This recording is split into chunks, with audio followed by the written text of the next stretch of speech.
함께 만드는 언론 미디어 협동조합. 여기는 국민TV. 함께 만드는 언론 미디어 협동조합. 여기는 국민TV.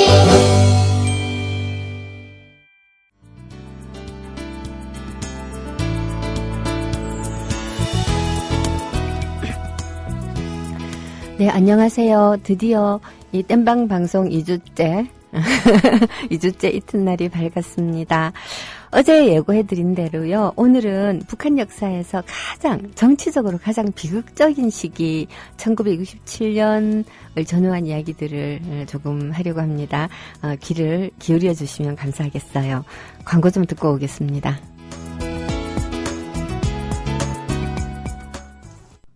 주 기자님, 지난 주말에 콘도 다녀왔는데 진짜 좋았대. 주 기자님은 콘도 회원권도 갖고 있나 봐요? 부럽다. 이번에 회원권 114 거래소에 의뢰해서 싸게 구입했다는데? 콘도 회원권은 비싸지 않아요? 회원권인데? 근데 이 콘도 회원권이라고 다 비싼 게 아닌가 봐. 회원권 114에 알아보니까 종류도 많고 다양한 상품들 엄청 많던데? 그러면 우리도 봄 여행 한번 알아볼까요? 콘도는 회원권 114에서 구입하고요. 02-544-6114번 02-544-6114번 회원권 114는 인터넷과 모바일 앱에서도 검색할 수 있습니다. 콘도 회원권 거래는 회원권 114 02-544-6114번으로 바로 전화해보세요. 지상철 조합원 신청 광고입니다. 강화대교 앞에서 개념 부부가 만드는 개념 곰탕 연지연 곰탕. 연지연이란 가마솥의 장작불로 온종일 구워내는 곰탕을 서로 나누어 이어지는 인연이란 뜻입니다. 연지연 곰탕이 민주주의를 열망하는 조합원 여러분과 국민의 건강을 책임지겠습니다. 곰탕 포장 판매는 한 팩 800g에 7,000원이며 7팩 이상은 무료 배송으로 드립니다. 연지연 곰탕은 강화대교 입구에 위치해 있습니다. 단체 주문 예약 및 포장 주문 전화번호는 010-7252-1114, 010-7252-1114, 031-989-9968. 조합원 단체 예약은 10% 할인해드립니다.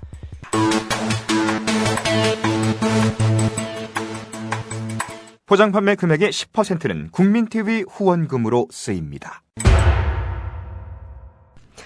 네, 노혜경입니다. 제일 중요한 노혜경입니다를 빠뜨리고 광고로 바로 들어갔어요. 예, 오늘도 노혜경이 방송을 하고 있습니다. 예, 서영석, 이사장님 방송을 고대하고 계시는 분들께는 조금 죄송하지만, 그래도 땜빵 방송이고요. 휴가 끝나고 나면 돌아올 거예요. 그냥 저한테 맡겨놓고 장기 휴가를 좀 정말 푹 놀고 오겠다라는 심산으로 정말 지금 하늘로, 들로, 산으로, 싸돌아다니고 있어요. 자, 오늘 제가, 지금까지 한 60년대를 건성 이렇게 훑어오고 나서 사실 이 얘기를 하고 싶은 거죠. 1967년에 북한에서는 무슨 일이 벌어졌나. 북한학을 공부하는 사람들은 북한의 역사에서 가장 비극적인 시기를 어떤 분은, 67년, 어떤 분은 94년 김일성 사망 이렇게 잡기도 합니다. 고난의 행군이 있었던 시기니까 북한으로서는 고통스러운 시기는 맞죠. 예, 근데 이 고난의 행군이라고 하는 시기는 여러 가지 요인들이 겹쳐져 있고 어떻게 보면 그 김정일이라고 하는 그 정치 통치자가 자기가 원해서 인민들한테 고난의 행군을 시킨 거는 아니거든요. 외부에서 밀어닥치는 여러 가지 요인들, 천재지변까지 포함해서요. 예, 그런 것들을 정치 지도자가 제대로 대응을 못한 거죠. 그렇게 따지면 세월호나 메르스에 제대로 대응을 못한 우리의 아몰랑 여사도 자기 탓은 아니지 않느냐고 할 수도 있겠는데, 이제 그거는 조금 달라요. 왜냐하면 이거는 이 발생하는 문제들에 대해서 우리 그 노무현 참여정부 때 이런 식의 일들이 발생을 할 때는 어떻게 대응을 하면 국민의 고통이 가장 덜하고 가장 빨리 사태가 해결된다라고 하는 위기 대응 매뉴얼이라고 하는 걸 거의 3,000개 가까이를 만들었어요. 태안 그 기름 유출 사고가 났을 때 대통령께서 굉장히 실망하면서 이런 사태에 대비한 매뉴얼을 다 만들었는데도 왜 공무원들이 초기에 초동에 제대로 안 했느냐. 당연하죠. 정권이 바뀌기 직전이니까 일하기 싫었던 거죠. 그렇지만 정권 초기에 있었던 여러 가지 사태들, 예를 들어서 굉장히 요즘 이렇게 유명한 사스 문제라든가 신종플루 문제라든가, 뭐 신종플루는 이명박 때인가요? 그랬지 싶은데, 그때만 하더라도 공무원들이 이 사스를 막아보았던 경험으로 말미암아 신종플루도 이렇게 막으면 된다라고 하는 것이 몸에 배어 있었던 시절이고, 잘했잖아요. 잘했는데 같은 방식으로 하면 아무 문제도 없었을 것을 그냥 공무원들이 일을 안 하는 거예요. 하기 싫고. 왜냐? 우리 아몰랑 여사가요. 자기가 모르는 것은 공무원들한테 위임을 하면 돼요. 근데 그냥 아몰랑 하면서 쥐고 있대요. 자, 그러니까 정말 아몰랑이 되어버리는 거죠. 왜 이 북한 이야기를 하다가 말고 갑자기 남한으로 불똥이 튀지. 여하튼 정치적으로 통치자, 그러니까 독재자가 자기의 의지로 일으킨 국가의 변혁, 말이 좀 어려운데, 친위 쿠데타라고 보통 얘기를 하죠. 67년 전후에서, 제가 어제 말씀드렸듯이 갑산파 숙청이라고 하는 친위 쿠데타가 일어났어요. 즉, 권력을 명실상부하게 김일성의 손에 쥐는 겁니다. 그렇게 하고 난 다음에, 72년도에는, 사회주의 헌법이라고 하는 이름을 가지고 있어요. 이게 제가, 나이가 들어가니까 뭐가 문제인가 하면 단어가 잘 생각이 안 나요. 머릿속에서 뱅글뱅글 도는데, 이 친구 엄마가, 제가 그 중학교 다닐 때 은이라고 되게 친한 친구가 있었는데, 이제 이 엄마가 우리를 부를 때는요, 맨날 아들들, 딸들 이름을 전부 다 열거를 해요. 그리고 제일 마지막에 불리는 사람이에요. 그래, 우리가 막 웃었어요. 심지어, 저기 있는 주전자 가져와라라고 말씀을 하시고 싶으시면, 혜경아, 저기, 세숫대야, 냄비, 다리미, 어쩌고저쩌고 다 얇은 끝에 거기 주전자. 그러더니 요즘 제가 딱 그래요. 너무 뭐라고 하지 마시고요. 여하튼 사회주의 헌법을 발표를 합니다.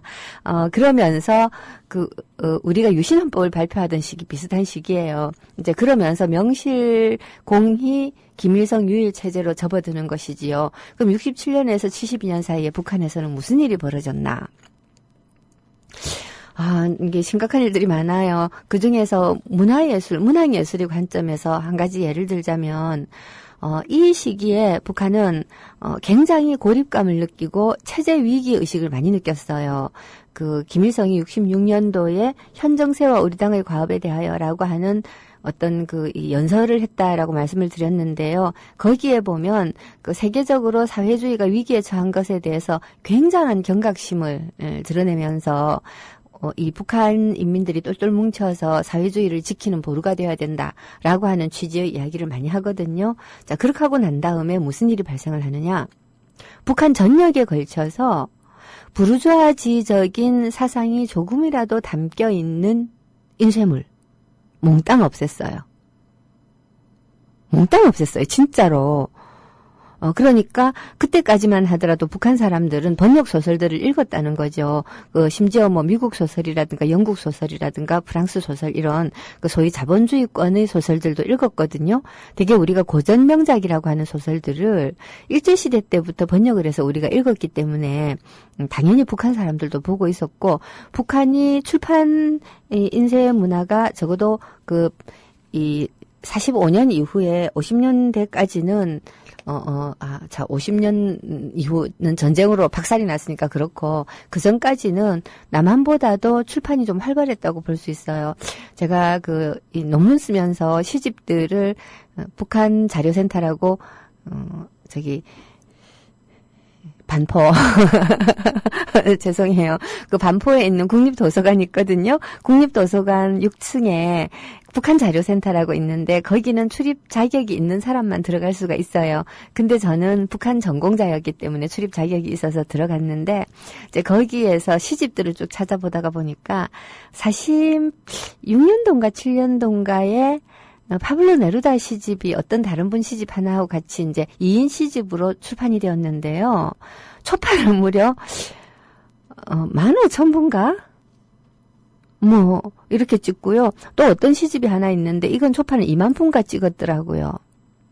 1956년도에 그 작가 동맹에서 문학자 대회를 열었거든요. 그 문학자 대회를 열면서 정말 유명한 문인들이 문학자 대회에서 이제 이 발제도 하고 발표도 하잖아요. 그 원고들을 모아서 낸 책은 초판을 무려 7,000부를 찍었어요. 우리가 작가 회의를 하고 난 다음 그 세미나 결과물을 모아가지고 팜플렛을 만들면 지금 되게 많이 찍어봐야 한 200부 찍거든요. 근데 7,000부를 찍었어요. 7,000부를. 그러니까 북한이라고 하는 나라가 물론 그때는 오락물이라는 게 뭐 사실 읽을 거리라는 게 오락물 포함해서 책이 가장 중요한 것들이었기 때문에 그렇게 많이 찍었다라고 얘기할 수도 있겠지만 나름 세계적으로 아주 그 탁월하다라고 손꼽히는 작가들이 작품을 번역을 해서 그것도 15,000부씩 찍었다는 건 정말 어마어마한 거죠. 뭐 하다가 얘기가 이렇게 옆으로 샜나? 여하튼 이렇게 북한 내에는 이 번역물들도 굉장히 많았다는 얘기를 하는 거예요. 이렇게 번역물들도 많고 하다가 보면 북한 이 당국자의 입장에서 볼 때 부르주아지의 그러니까 이제 개성을 중요하게 생각을 하고 약간 퇴폐적이고 감상적이고 또는 어쨌든 자기중심적이고 이런 문학들도 굉장히 많을 거 아니에요. 처음에는 어떻게 했냐. 뭐 매직펜 같은 걸 들고서 그런 페이지를 딱 찾아갖고 박박박박 긁고 하다가 찢어내다가 나중에는 아예 책을 통째로 늘고 나갔어요. 그렇게 해서 한 몇 년 지나고 나니까 북한 안에는 외국에서 출판된 책이 그냥 싹쓸이 사라지는 거예요. 저는 지금 뭐가 궁금한가 하면 소련 책을 번역한 것도 없앴을까? 중국 책을 번역한 것도 없앴을까? 이게 조금 지금 궁금한데 확인되지는 않고 있으나 여하튼 이런 그 부르주아지적인 부르주아지 문물을 조금이라도 북한 내에 소개한다고 생각되는 이 번역물들은 통째로 없앴는데 아마 소련 것들도 없애지 않았나라는 의심이 드는 대목이요. 한 72년 3년 정도에 김일성이 교실을 내려서 이런 얘기를 해요. 이 부르주아지 사상을 막기 위해서 부르주아지의 침투를 막기 위해서 이 여러 가지 이 인쇄물이라든가 또는 저작물 같은 것을 방어하는 것은 중요한 일이지만 그렇다고 해서 자연과학의 번역서들까지 없애는 건 무리다. 그러니까 과학은 국경이 없잖아요. 어느 나라 사람이 썼든지 간에 관계없이 1+1 더하기 1이 2다라고 하는 것에 부르주아지 사상이 특별히 있는 건 아니거든요. 근데 번역서라는 번역서는 모조리 없애다가 보니까 자연과학 책들까지 과학기술 책들까지 없애버렸다는 얘기잖아요. 김일성의 이 말은. 제가 그래가지고 그런 것들은 다시 펴내라. 이런 얘기들도 하고 할 정도로 한 3, 4년에 걸쳐서 거의 분서갱류 사태가 일어난 거예요. 북한에서 이거를 분서경유라고 부르지는 않지만 북한 연구하는 우리들은 이 시기의 이 인쇄물에 대한 이 테러, 그 사건을 북한판 분서갱유라고 불러요. 왜 분서갱유라고 부르는가 하면 책만 없앤 게 아니고 그런 사상을 가지고 있는 문학예술가들도 다 숙청되잖아요. 다 쫓겨나는 거거든요. 아주 굉장한 이 일들이 벌어졌어요. 와, 적어도 67년 이전까지의 북한은 사실 61년 이후부터는 그 김일성 우상숭배로 좀 치닫고 그 항일무장투쟁 이 역사의 중심으로 들어서고 하는 과정을 겪으면서 그래도 좀 제정신 박힌 사람들이 좀 살기 힘들어지는 나라로 점점 변해가고 있었지만 그래도 67년 이전까지의 북한은 사회주의, 그냥 우리가 알고 있는 사회주의 국가죠. 사회주의 국가였기 때문에 자기 사상이 어느 정도 그쪽에 동의가 되는 사람이라면 이렇게 이야기할 수도 있을 거예요. 남한에도 그런 사람 되게 많아요. 왜 국가와 민족을 위해서라면 개인의 자유는 조금 양보해도 된다. 없을 것 같죠. 남한에도 엄청 많아요. 국제시장 같은 영화를 보고 눈물 줄줄 흘리는 분들이 마음속에 들어가면 우리 아버지 시대에는 다 저렇게 가족을 위해서 나라를 위해서 다 저렇게 고생했잖냐. 그거 아름답다. 그게 뭐가 아름다워요, 솔직히. 저는 마음 아프죠. 그냥 마음은 아파요. 마음은 아픈데 아름답진 않아요. 개인이 정말 먹고 살 게 부족해가지고서 가족 떨어져서 사우디 가고 그 다음에 남은 나라 용병이 되고 전쟁 가서 돈 벌어와야 되고 그게 결코 아름답진 않거든요. 할 수 없이 한 거지. 근데 이제 그게 아름답고 그게 좋은 거고 마땅히 그렇게 해야 된다라고 생각하는 분들은 북한 가서 살기 되게 쉬운 분들이에요. 어쨌거나 간에 67년도까지의 북한은 그런 정도 수준이었는데 이렇게 완전히 사상에다가 철벽을 두르는 거잖아요. 대원군의 쇠국보다 제가 볼 땐 더한 것 같아요. 완전히 막았어요. 더더군다나 이때 당시는 중소국경 분쟁이니 또 이 소련하고 그 스탈린 이제 격하 운동을 통해서 이 벌어진 어떤 그 간극 또 이렇게 다툼 이런 것들이 있고 하다가 보니까 자기네들과 관련된 사회주의 국가들하고도 중국하고 소련이 막히면 사실 갈 길이 없어요, 북한은. 이 우리 저 한반도라고 하는 게 반도기 때문에 바다로 가든가 아니면 이 한쪽에 붙어 있는 육지로 가든가 해야 되는데 이미 남한은 북한을 통해서 대륙으로 갈 수 없기 때문에 우린 섬이잖아요. 근데 북한도 스스로 그때 섬을 자초한 거죠. 예, 완전히 막은 거죠. 이 한 3년 이렇게 하면서 문학 예술계에서는 어떤 일이 벌어지는가 하면 작가 개인의 개성을 죽이고 공동 창작이 많이 생겨요. 웃기죠. 시인과 소설가가 어떻게 공동 창작을 해요. 근데 이 공동 창작물이 나오는 거죠. 그리고 시인들에게는 더 안 좋은 일들이 벌어졌어요. 제가 논문 쓰면서 발견을 한 건데 그러니까 한국에서는 제가 제일 먼저 발견한 사건이라고 할 수 있겠어요. 이 조선문학이랑 청년문학 같은 문학 잡지들을 제가 박사 논문의 자료로 쓰느라고 한 4만 페이지를 읽었거든요. 눈이 빠지는 줄 알았는데요. 물론 읽었다고 해서 한 줄 한 줄 읽은 게 아니고 슥슥슥 넘겨가면서 필요한 것이 있는가를 그야말로 매의 눈으로 탐색을 하는 거죠. 근데 이렇게 슥슥 읽다가 보니까 이상한 현상을 발견하게 됐어요.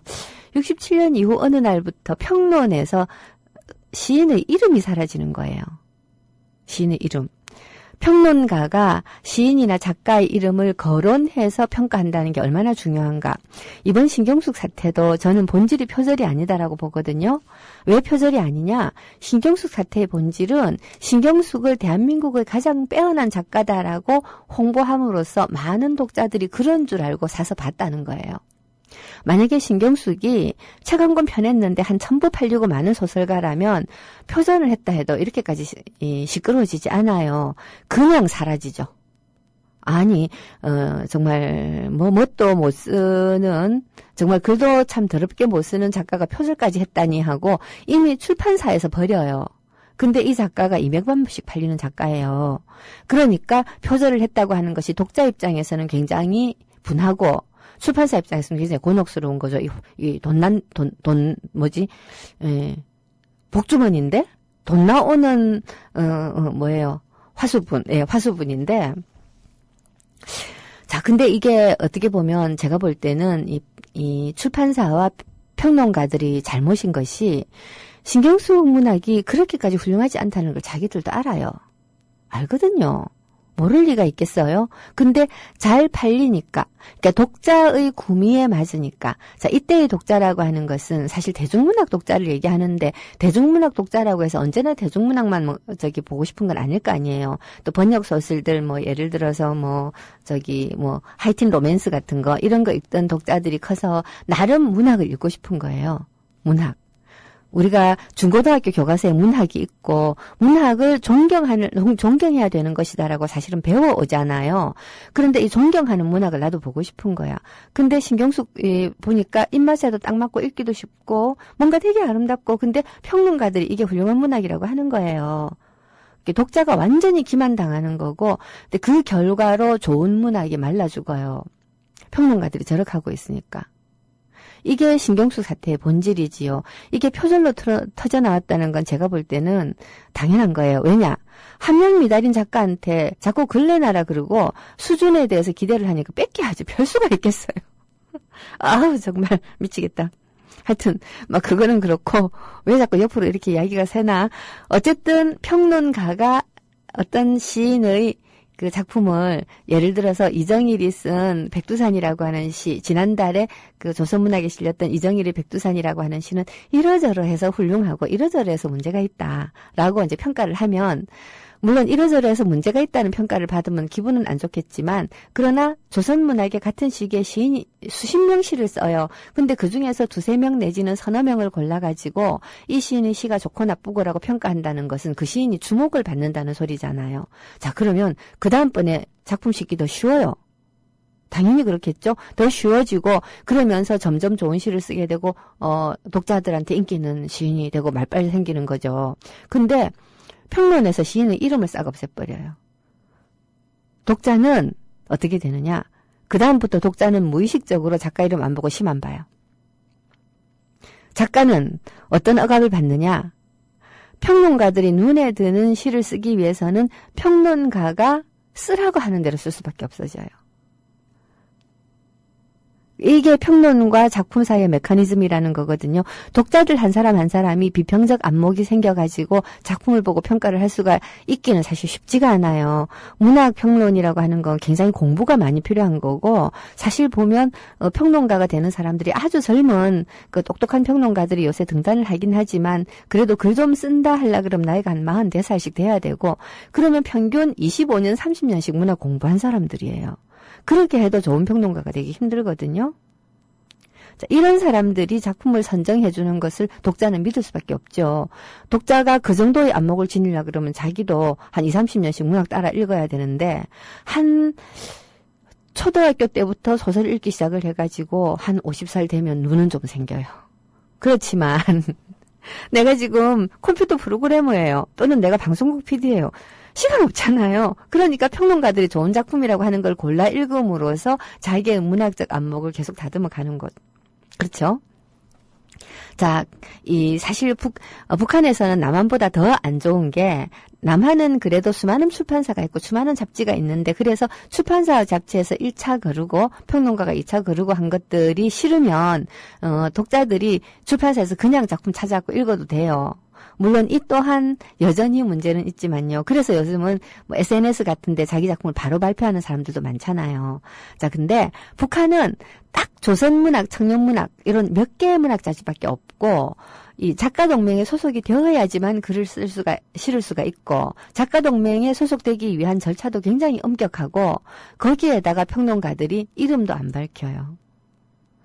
요런 아주 가혹한 상황, 이 가혹한 이 뭐랄까? 진짜 분서갱류 더하기 굉장히 심한 검열이잖아요. 이런 검열을 통해서 북한의 작가들은 차츰차츰 그야말로 김일성 찬양만이 살 길이다 로 변해가는 거죠.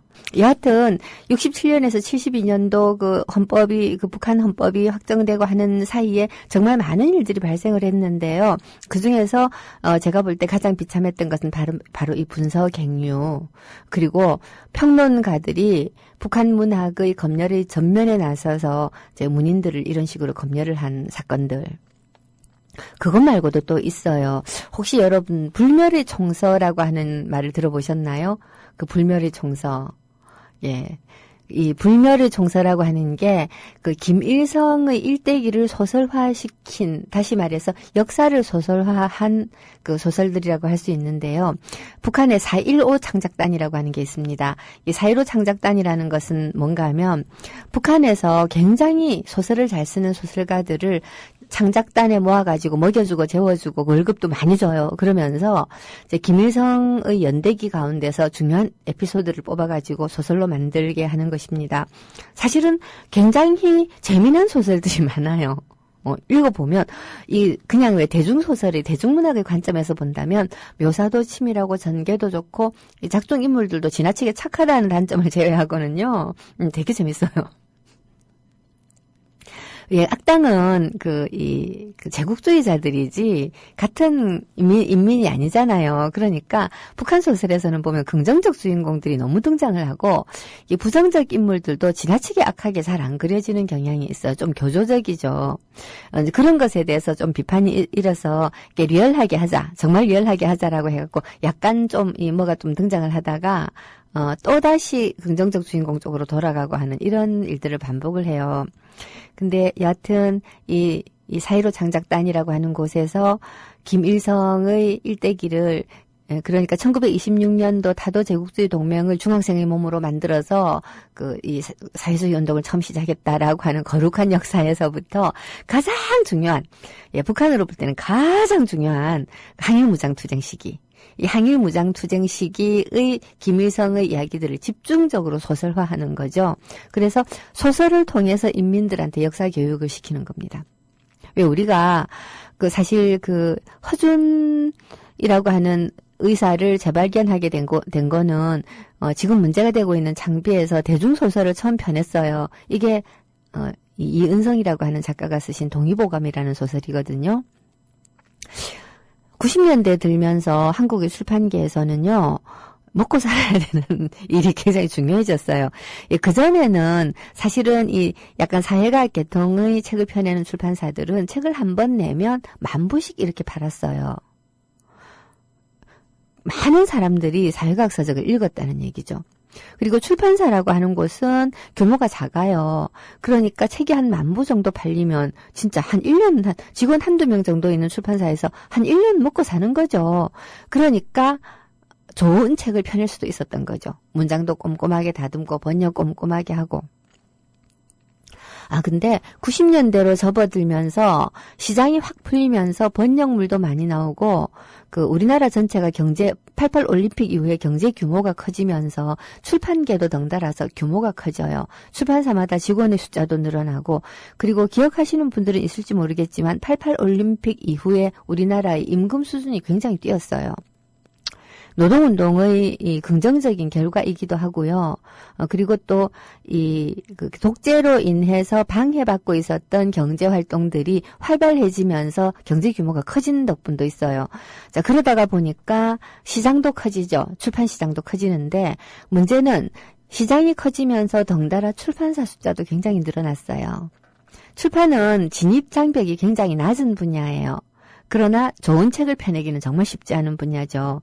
졸업 정원대 비슷하다고 할까요? 들어가기는 쉬운데 나오기는 어렵다. 실제로 지금 시중에 팔리고 있는 책들을 보면 일단 이 문장이 개판인 것은 차치하고 띄어쓰기 맞춤법이 안 맞는, 그러니까 오자 같은 거 있잖아요. 한 페이지에 오자가 1개, 2개씩 나오는 이런 책들도 너무 많은데, 제가 출판사 편집장 하던 시절에는요, 책 전체에서 오자가 5개 이상 나오면 그 책을 담당했던 편집 직원은 징계 먹어요.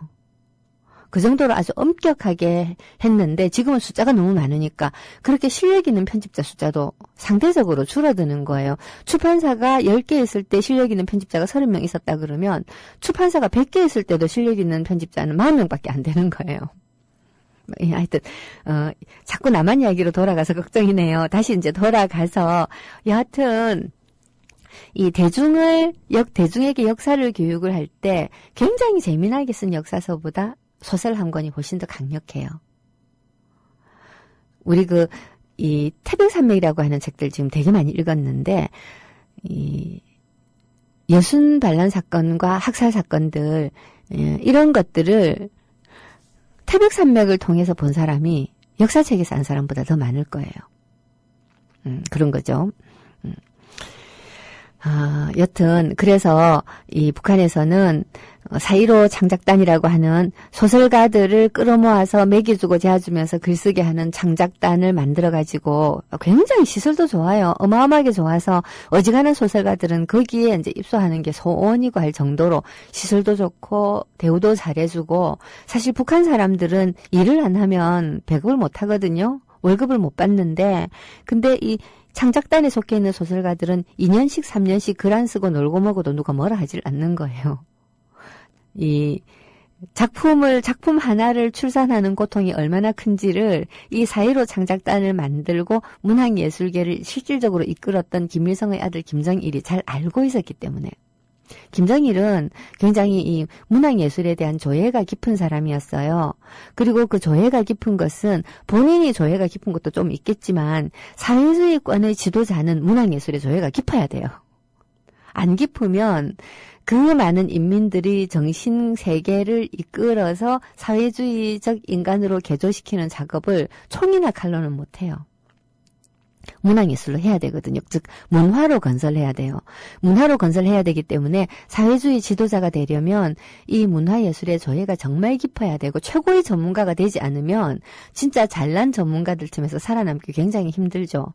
특히 김정일이 다루기 힘들었던 게 문학인들이라고 해요. 영화인들은 다루기가 쉽죠. 왜냐? 영화 자체가 일단 자본이 투입이 되어야 되는 종합예술이고, 아무리 빼어난 감독이라고 하더라도 모든 것을 통제할 수 있을 정도의 천재는 아니기 때문에 이 돈줄을 쥐고 있으며 영화에 대한 조예가 있는 김정일 정도가 되면 그야말로 자기가 최고의 감독이 될 수가 있는 거예요.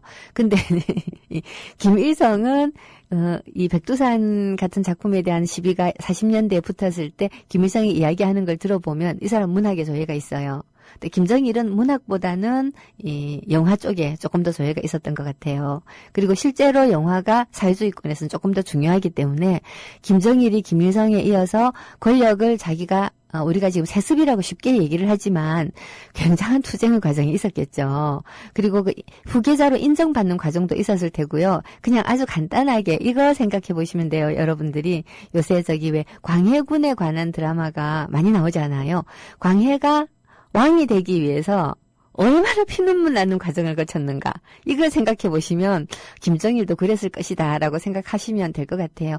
여하튼 이 김정일이 자기 아버지를 그야말로 우상숭배의 대상으로 만들어야 되는 거예요. 그래야지 김일성 독재체제가 공고해지고 그 공고해진 체제 속에서 자기의 지위도 견고해지잖아요.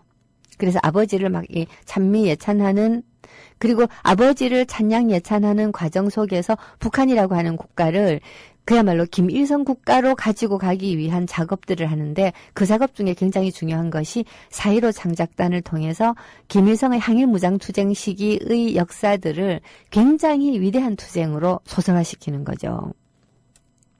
그 대표적인 작품이 아마 거의 이게 첫 작품이지 싶은데 1937년 무렵 그 만주에서 벌어졌던 민생단 사건이라고 하는 것이 있어요. 이거 조금 이따가 말씀드릴게요. 34년에서 37년 정도 사이에 벌어졌던 사건인데 이 사건과 관련된 소설인 백두산 기슭이라고 하는 게 있거든요. 백두산 기슭이 우리나라에 소개되었는지는 잘 모르겠는데 여하튼 이 백두산 기슭이라고 하는 이 소설이 저는 전공자라서 읽은 거예요. 이 민생단 사건이라고 하는 걸 다루면서 그 김일성 부대가 이 토벌을 피해가지고서는 백두산 기슭을 따라서 소련으로 이동을 하거든요. 굉장한 고난을 겪으면서 이 시기를 가리켜서 고난의 행군이라고 불렀는데요. 나중에 그 김일성 부대가 한겨울에 100일 동안을 백두산 기슭을 타고서 토벌을 피해가지고 소련으로 가는 이 과정에 부대원의 거의 한 절반 이상 3분의 2 이상이 굶어 죽고 얼어 죽고 그랬다고 그러더라고요. 그러면서 겨우겨우 이제 가는데 이때 이제 김일성이 어떻게 하는가 하면 가는 데마다 그 자기들이 근거지로 삼았던 마을들이 이 토벌을 당해가지고 전멸당하고 애들이 살아남아서 앙앙 울고 하는 그런 일들이 되게 많을 거 아니에요. 그 고아들을 몽땅 다 끌어모아가지고 자기들도 더디 가면 지금 잡혀 죽을 판국에 그 고아들을 끌어안고서는 업고 이고 지고 끌고 먹을 것도 없어서 어른은 쫓겨먹고 애들 나눠줘가고 하면서 그 애들을 다 안고서는 소련으로 넘어갔다는 거죠. 그리고 그 아이들이 커서 결국은 김일성의 친위부대가 되는 거예요. 즉 고아들이 아버지가 된 거죠.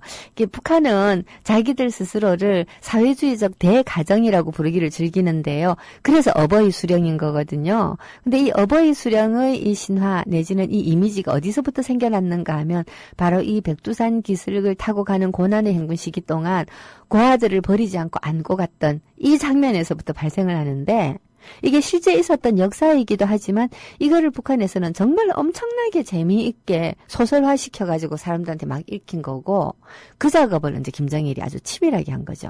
이 4.15 창작단. 근데 이제 문제는 이 4.15 창작단에 누가 썼다라고 하는 이름을 80년대가 되기 전까지는 안 밝히고 그냥 책의 제일 마지막에 대표 지필 누구 이렇게 이제 이름이 나가는 거예요. 그러니까 독자들은 이게 누구 작품이다라고 우리는 지금 소설을 읽을 때 신경숙 소설이다, 황석영 소설이다, 박경리 소설이다 이렇게 하고 읽거든요. 소설 제목보다는 누구가 더 중요해요. 근데 북한에서는 이제 제목으로 작품으로 읽히는 거죠. 자, 어떠세요? 시도 소설도 가장 중요한 그러니까 노래를 들을 때는 가수가 누구다라든가 또는 저 노래의 작사자나 작곡자가 누구다. 가수는 중요할지 몰라도 작사자나 작곡자가 누구다를 우리가 별로 의식하면서 안 들어요. 그러시죠, 여러분? 그리고 배우를 볼 때도 어떤 드라마 속에서 역할로 보지, 물론 많은 드라마에 출연하면 배우가 중요해지기는 하지만요. 가수나 배우가 한 사람으로서 인기를 얻는 것하고 작가가 인기를 얻는 것하고 사이에는 어떤 결정적 차이가 있냐면 가수는 그래봤자 남이 써준 가사, 남이 써준 곡을 불러요. 표현을 잘하는 기계 악기죠, 악기. 연기자도 어떻게 보면 마찬가지죠.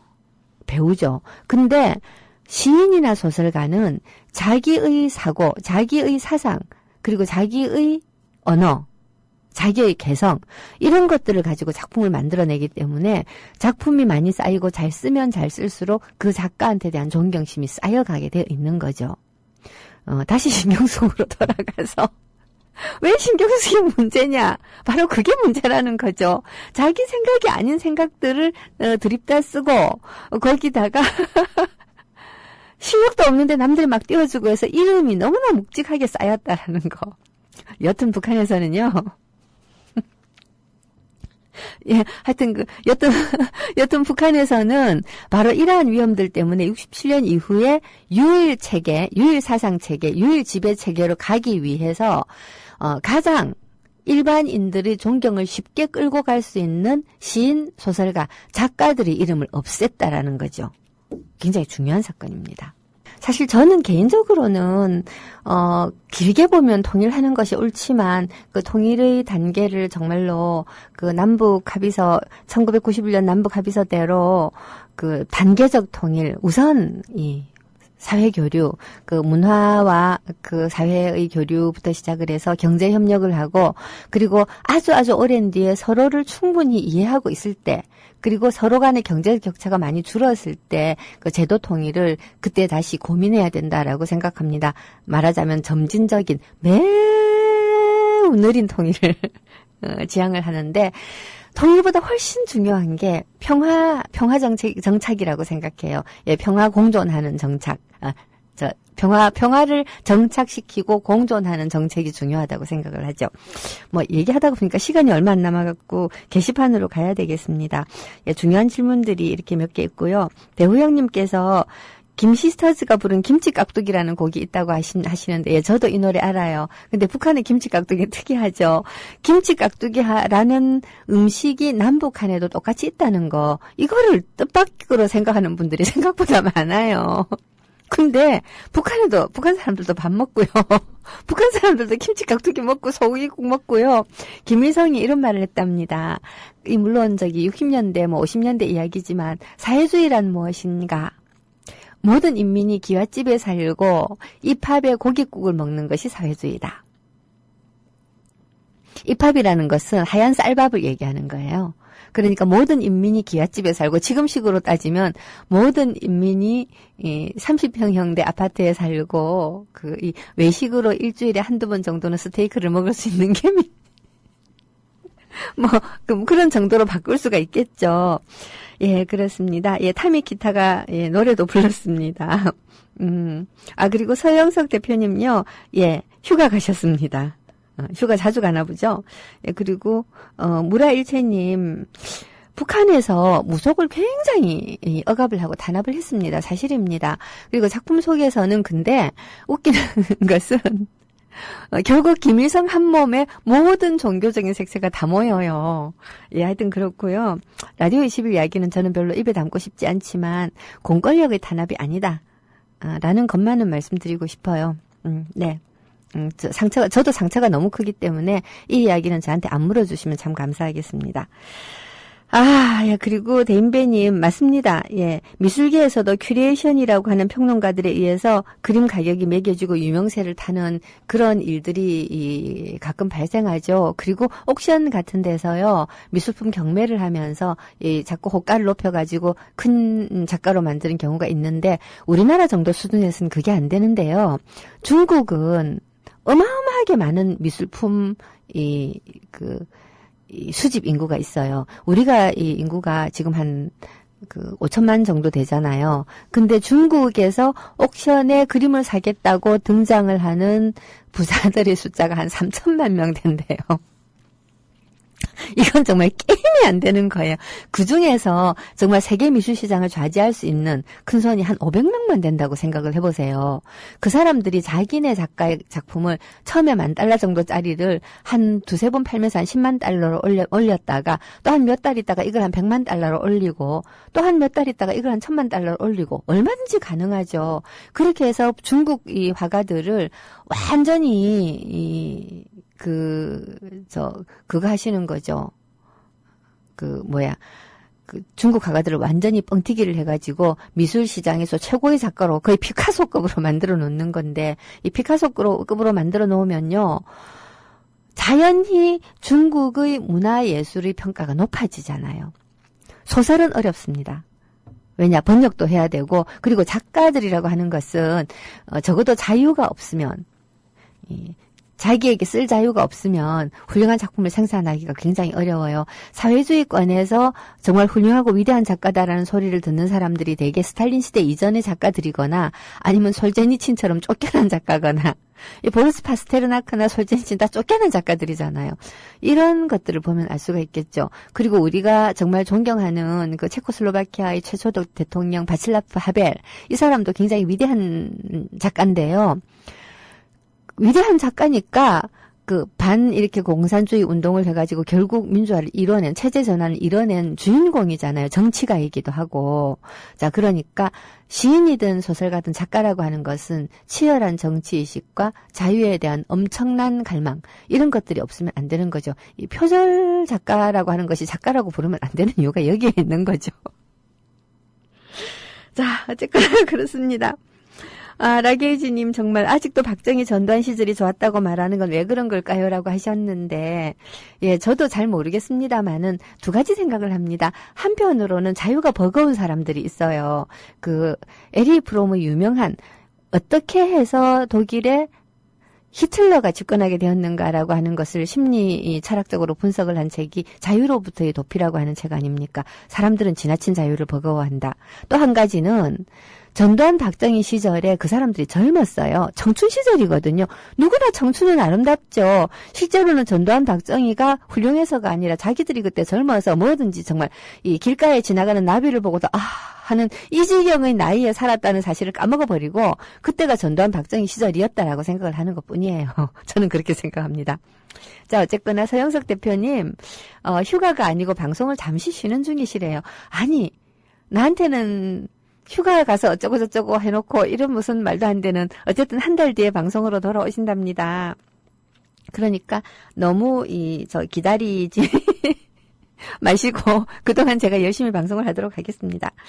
자, 이렇게 막 떠들다가 보니까 시간이 5분밖에 안 남아서 마무리를 해야 될 판이 되었습니다. 제가 이 67년에서 2년 사이에 이렇게 이제 끔찍끔찍한 일들이 벌어졌다고 했잖아요. 자, 그러다가 보니까 무슨 일이 발생하냐. 70년대 인문학은 정말 개판 5분 전인 거예요. 진짜로. 장난 아니에요. 시들을 읽어보면 1972년도의 조선 문학에 실린 시나 1979년도에 조선 문학에 실린 시나 구별이 안 돼요. 물론 그 이후의 시들도 다 구별 안 되기는 마찬가지지만 구별이 더 안 돼요. 김정일도 답답하겠죠. 그래서 81년도에는 급기야 항복합니다. 위대한 외국의 고전들은 번역을 해가지고 작가들한테는 읽게 해라. 이게 모든 인민들한테 읽게 해줬으면 좋겠지만 그건 쉽지 않을 테니까 작가들한테는 읽게 해라. 그리고 중고등학생의 교과서에도 외국의 단편 소설들이 실리기 시작을 하죠. 한편으로는 도저히 안 되겠다. 이런 쇠국으로 문화의 외부 유입이 없는 문화는 썼거든요. 사실 우리가 이 표절 문제와 모방 문제를 구별하기가 굉장히 어려운 게, 사실 사람은 뺏겨가면서 사는 존재예요. 모방이 곧 학습이거든요. 다만 표절과 모방을 우리는 어떻게 구별을 하는가 하면, 그렇게 이 말 속에 스며들어 있는 다른 사람의 생각이라든가 또는 이미 앞선 선열들이 만들어 놓은 선조들이 만들어 놓은 수많은 이 생각들의 더미들 이런 것들로부터 충분히 모방을 해서 내 것으로 만든 다음에 나오는 것이냐 아니면 다른 사람이 어떤 것에 대해서 생각해 놓은 것을 뺏겨오는 것이냐의 차이인데요. 결국 신경숙 문제는 자기가 생각해낼 수 없는 것들을 생각을 했다는 것이 문제죠. 왜 문소영 기자가 서울신문에 오늘 아침에 칼럼을 맛깔나게 썼더라고요. 아니 어느 여자가 물론 아주 특이한 굉장히 특이한 그런 여자가 있을 수는 있으나 어느 여자가 한 달 만에 내지는 2달 만에 기쁨이하는 몸이 되느냐. 이건 여자라면 다 아는 얘기다. 물론 처녀들은 잘 모르겠지만 이건 완벽한 남성 판타지다. 근데 남자 작가의 판타지를 여자가 아무 생각 없이 뺏겼다는 거 이게 더 큰 문제다. 뭐 그런 얘기들을 하더라고요. 제가 오늘 계속해서 기승전 신경숙 하고 있습니다. 그만하도록 하겠습니다. 신경숙이 아니라 북한이 중요한 거죠. 북한이 이렇게 외부 유입 없는 어떻게 보면 체제를 보호하기 위해서 외부로부터 들어오는 모든 것들을 차단한 상태로 한 10여 년 살았던 1970년대는 실제로 우리 같은 전공자들한테도 굉장히 힘들고 괴로운 시기입니다. 왜냐? 자료가 별로 없어요. 뭐가 있어야지 공부를 하죠. 근데 외부에서 들어가지만 않은 게 아니라 나온 것도 없다는 얘기잖아요. 그러니까 굉장히 연구하기가 힘이 드는데 그래도 저는 다행히 문학하는 사람이라 조선 문학은 그래도 결로 없이 그때부터 지금까지 우리나라에 다 전해지고 있거든요. 자기들이 출판한 거는 다 와 있어요. 자, 그래서 이제 그걸 열심히 지금 들여다보면서 저는 공부를 좀 하고 있습니다. 도대체 이 시기에 북한 사람들은 자기들의 이 시기를 문학적으로 이 주체 문학의 대고족이라고 얘기를 합니다. 대고조라는 건 그냥 고조가 아니고 대고조예요. 북한 사람들은요, 이런 어마어마하게 과장된 말을 너무 좋아해요. 뭐 국상도 아니고 대국상이고 대고족이고 하여튼 뭐 그렇게 얘기하는 습관이 있는데 중국하고 가까워서 그런가 봐요. 여하튼, 자, 이 70년대로 이제 접어드는 이 시기에 일어났던 이 비극적인 이야기들을 오늘 집중적으로 해드렸는데요. 자, 내일도 그에 이어서, 자, 70년대 초반의 북한에서는 또 어떤 흉측한 사건들이 벌어졌는가. 사실 우리가 지금 욕하는 북한을 이 시기에 거의 토대가 마련되었다고 볼 수 있고요. 그리고 이 시기에 마련된 토대가 90년도를 전후한 이 동구 사회주의권의 체제 전환에도 불구하고 어떻게 북한은 아직까지도 체제를 유지하고 있는가 하는 게 또 하나의 수수께끼죠. 그 수수께끼에 대해서도 제가 방송하고 있는 사이에 풀어드리도록 하겠습니다. 자, 오늘은 여기까지 하고요. 저는 이만 물러가도록 하겠습니다.